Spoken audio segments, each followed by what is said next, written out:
What's up, guys? This is Frag the Nation, and this is my entry for Woody's Gamertag's Commentator March Madness. And what I want to talk about actually not even the gameplay at hand, even though it is a very pretty decent game of domination. But I want to talk to you about Modern Warfare 3, and the reason why I want to talk about that is because Call of Duty Black Ops, in my eyes, really it did have a chance to really one up Modern Warfare 2 and COD 4, but it just fell short, at least in my eyes. I don't know about how many of you it did, but for me, it fell very short of my expectations. And now some of the things that I do want to discuss, and I will go over them right now. Now, what I probably only have enough time for in this commentary that I am putting in for the first round is the perk system itself. And if I do get selected to continue to go on through this competition, I will continue on because I really do get pretty in-depth with it. Now, talking about the perks I would like to see. Well, let's talk about the perks right now in Black Ops. I do believe that there is really not a very good balance to it, and the most notable balance issue I really do think is with Ghost, because there really is no counterbalance to it. It is pretty much the end-all be-all perk in this game. But anyway, enough about that. Let's dive right into it. Now, I'm going to discuss this from each perk slot to the next. And of course, there's going to be 3 perk slots, like there always have been in every single Call of Duty, and there's going to be 5 perks per slot. Now here we go. In the first perk slot, I would like to see Scavenger, Lightweight, Flak Jacket, Hardline, and Sleight of Hand. Now, a lot of people, when they think of putting together perk slots and things like that, they have to think about balance, and you have to think about which power perks need to be in one slot. And what I mean by power perks is perks that really outshine any other perk in that slot, and there are going to be those that outshine others in certain slots and areas. Now, for the first slot, I do believe that the Scavenger, Hardline, and Sleight of Hand are the perk slots. Now, the reason why I'm moving Sleight of Hand out of the second tier slot and back into the first is because an issue of balance. Now, in Modern Warfare 2, it had a pretty good set of balance when it came to the perks, save for like One Man Army, of course, and Commando, Danger Close, things like that. But like things like Ghost and Stopping Power coinciding in the same perk slot, and Sleight of Hand and Scavenger, because you really do need to split those up and make people choose between those, and that's where the key issue of balance comes into play, is making people choose between one powerful perk and another. But anyway, that's it for perk slot 1. There's really not much to explain about it. Scavenger, Lightweight, Flak Jacket, Hardline, and Sleight of Hand. I do like Flak Jacket, though, from Black Ops, so that's why I think they should keep it. Now, for the perk slot 2, Hardened, Juggernaut, Warlord, or Bling, whichever you want to call it, Ghost, and Stopping Power.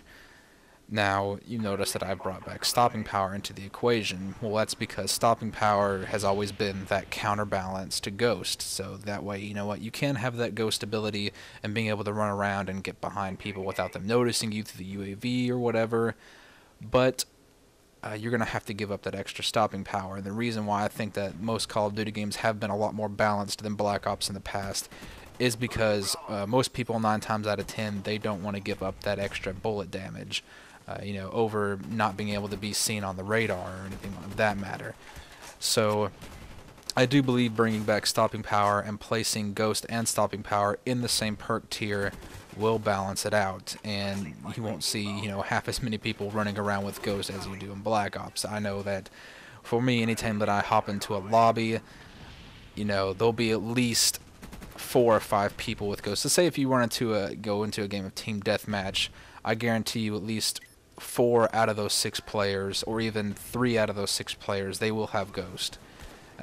It's something you really can't disagree with. You see it all the time. So anyway, Hardened and Stopping Power coinciding in the same. I believe that having the ability to shoot through walls and everything is a great thing. It's fine and dandy, but honestly, if you were able to shoot through walls and have that extra bullet damage at the same time, really would overpower both of them, having Stopping Power and being able to shoot through walls at the same time. That's why I have them occupying the same perk slot. Now, Juggernaut, honestly, I really don't care for it too much, but that's actually just kind of a perk that I just really threw in there just to take up space. It really has no use.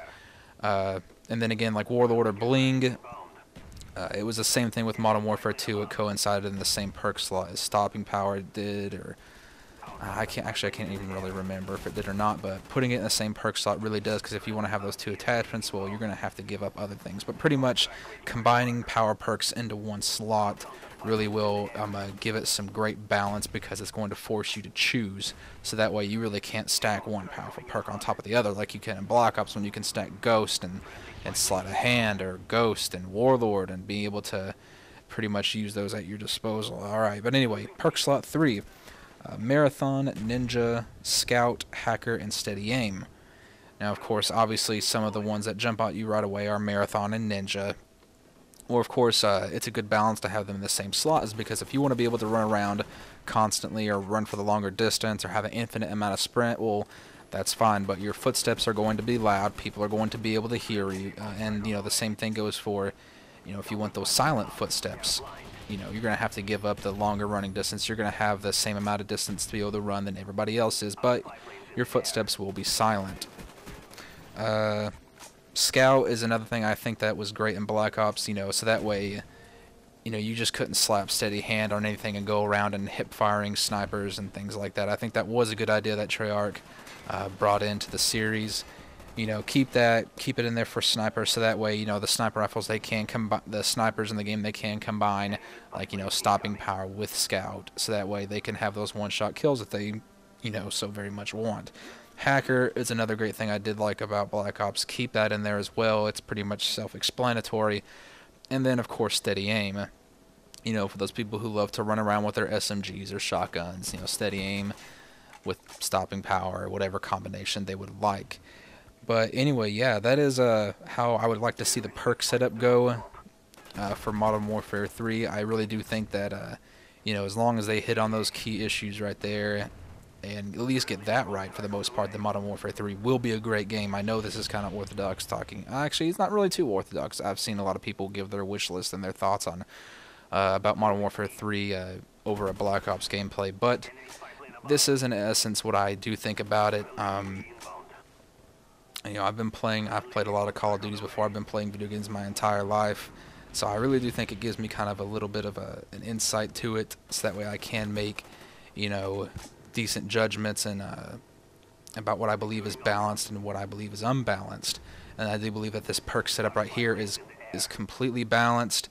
Everybody gets what they want, so there really shouldn't be a problem with it. And I'm saying this like, you know, they're actually going to see it, but it's just wishful thinking, really. But anyway, game is coming to a close right here. We did a good job, 201 to 71, playing the objective, and a pretty good score to go along with it. I hope you enjoyed it. This has been Frag the Nation. Peace.